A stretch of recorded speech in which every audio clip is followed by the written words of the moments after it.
Yeah, yeah, yeah.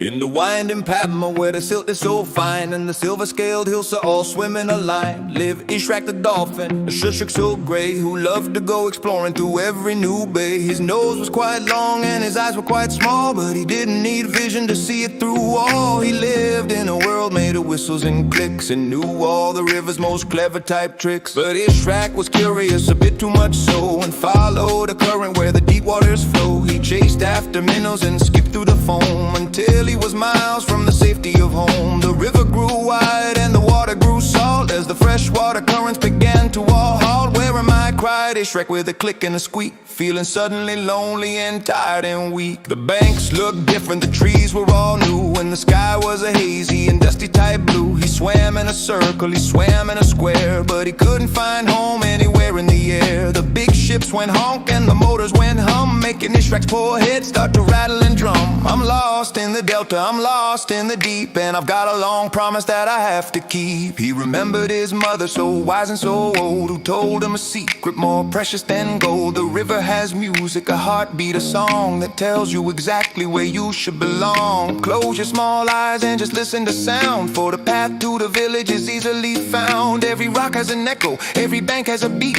to guide your four fins and your dolphin-style feet. So Ishraq stayed still in the middle of flow, letting all of his panic and energy go. He sent out a click, a sharp, tiny spark that traveled through bubbles and through the deep dark. It bounced off a boulder, it bounced off a pier, bringing back pictures that started to clear. He heard the soft thrum of the freshwater spring, the most beautiful sound that a river can bring. He turned to the north where the water was sweet, moving his tail with the rhythmic fast beat. He followed the echoes of reeds and of clay as the sun started setting at the end of the day. The salt water faded, the silt started back as Ishraq stayed firm on his homeward bound track. He saw the familiar old banyan tree root and felt like a winner with a trophy type loot. His pod was all waiting, they whistled with joy to see the return of their adventurous boy. "I found my way back," Ishraq said with a grin, with a splash of his tail and a wave of his fin. "I learned that the river is never quite silent, even when currents are heavy or violent. You just have to listen, you just have to wait to find the right path and the right reaching gate." Now Ishraq is the navigator of the stream, who helps every dolphin to follow their dream. He teaches the calves how to listen for home, no matter how far they might venture or roam. He tells them that lost is just found in disguise if you use your heart's ears and your spirit's own eyes. The Padma is singing, the delta is grand, the most musical river in all of the land. So if you are lost or you're feeling a bit stray and you don't know the path at the end of the day, be like young Ishraq and just sit very still with a calm moving heart and a calm moving will. Listen for whispers, for heartbeats and clicks, and don't be afraid of the world's little tricks, for home is a feeling, a song and a light that guides us all safely through the middle of night.